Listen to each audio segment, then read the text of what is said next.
संसद के विशेष सत्र के दौरान दोनों सदनों से महिला आरक्षण बिल का पास हो जाना अपने आप में बड़ी उपलब्धि है। हालांकि दोनों सदनों में बीजेपी की बहुमत होने के कारण इसमें किसी प्रकार का बाधा नहीं आना तय था। लोकसभा में 454 सांसदों ने बिल के पक्ष में और 2 सांसदों ने इसके खिलाफ वोट किया। वहीं राज्यसभा में महिला आरक्षण पर जब वोटिंग हुई तो इस वोटिंग में सभी सांसदों ने एक सुर में बिल को समर्थन दिया।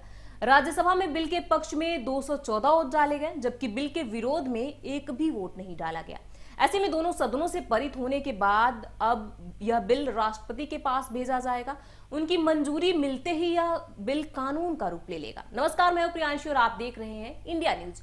महिला आरक्षण बिल की कहानी इतनी भी आसान नहीं है जितनी की दिख रही है। इस बिल के पारित होने के बाद भी लागू होने तक की राह में कई रोड़े हैं। ऐसा इसलिए क्योंकि चुनाव में महिलाओं को आरक्षण का फायदा जनगणना और फिर परिसीमन के बाद ही मिलने वाला है। वैसे तो देश में 2021 में ही जनगणना होनी थी, जो अब तक नहीं हो पाई है।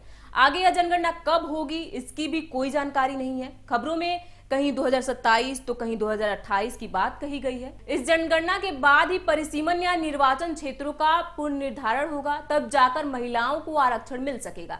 ऐसे में आइए यह समझ लेते हैं कि परिसीमन आखिर क्या है और यह कैसे होता है। बढ़ती जनसंख्या के आधार पर वक्त वक्त पर निर्वाचन क्षेत्र की सीमाएं दोबारा निर्धारित करने की प्रक्रिया को परिसीमन कहते हैं। ऐसा इसलिए किया जाता है कि हमारे लोकतंत्र में आबादी का सही प्रतिनिधित्व हो सके, सभी को समान अवसर मिल सके। इसीलिए लोकसभा अथवा विधानसभा सीटों के क्षेत्र को दोबारा से परिभाषित या उनका पुनर्निर्धारण किया जाता है।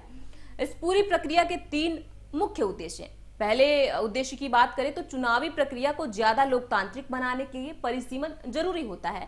हर राज्य में समय के साथ जनसंख्या में बदलाव होते हैं। ऐसे में बढ़ती जनसंख्या के बाद भी सभी का समान प्रतिनिधित्व हो सके, इसलिए निर्वाचन क्षेत्र का पुनर्निर्धारण होता है।